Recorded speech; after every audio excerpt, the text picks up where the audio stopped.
Bonjour à tous, je suis Thomas Pesquet, astronaute français de l'Agence spatiale européenne, l'ESA. En 2017, j'ai eu la chance de passer 6 mois dans l'espace à bord de la Station spatiale internationale. Cette station a été construite et est exploitée en coopération entre la NASA, les agences spatiales japonaises, russes, canadiennes et européennes.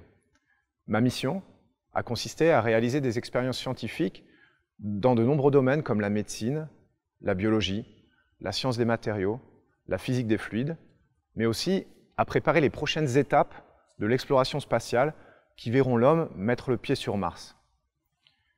Pourtant, lors de ces 196 jours dans le cosmos, c'est la Terre qui a attiré mon regard. À une vitesse de 28 000 km/h, la station fait le tour de la Terre en 1h30.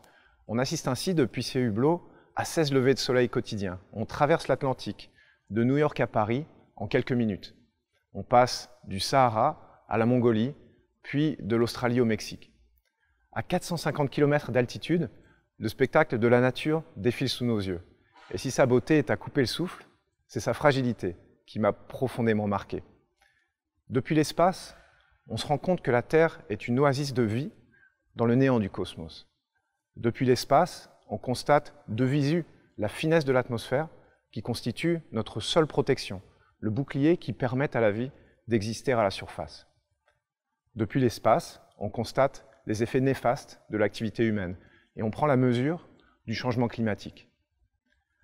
J'ai été le témoin de la pollution de l'air autour des grandes villes, dont certaines sont impossibles à photographier, sous un voile gris qui fait craindre le pire pour la santé de leurs habitants. J'ai vu la pollution des fleuves qui charrient les déchets des hommes jusqu'à leur embouchure. J'ai vu la déforestation en Amazonie. J'ai vu la fonte des glaciers en Amérique du Sud. Depuis l'espace, les instruments des missions d'observation mesurent toutes les variables qui permettent aux scientifiques de mesurer le changement climatique. Mais aussi, depuis l'espace, les astronautes prennent conscience de l'ampleur du phénomène. Il est difficile, sur Terre, d'appréhender des phénomènes globaux à une échelle qui nous dépasse, celle de la planète. On les calcule, mais sans toujours ressentir leur importance de manière directe. Depuis la station spatiale, nous prenons le recul nécessaire à l'observation de ces phénomènes par nos sens. Depuis l'espace, on voit le changement climatique, on ressent la fragilité de la Terre.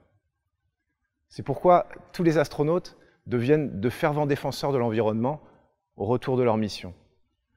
Et je ne fais pas exception à la règle. La date d'aujourd'hui, le 12 décembre, est importante. Il y a 2 ans, jour pour jour, l'accord de Paris était adopté. Une copie de cet accord m'a accompagné pendant ma mission spatiale comme un symbole de sa vitalité.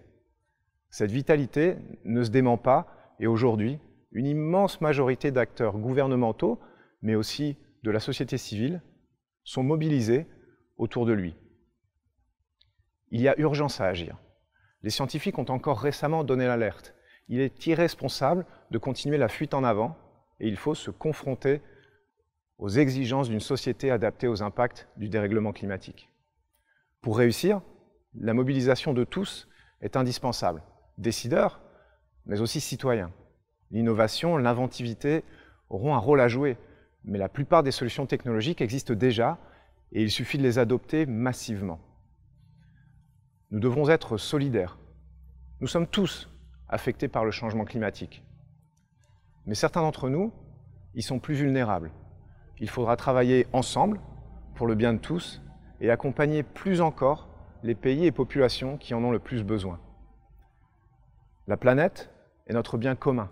C'est un véritable vaisseau spatial qui fournit à toute l'humanité la protection et les ressources nécessaires au voyage dans le cosmos que nous réalisons tous ensemble autour du Soleil.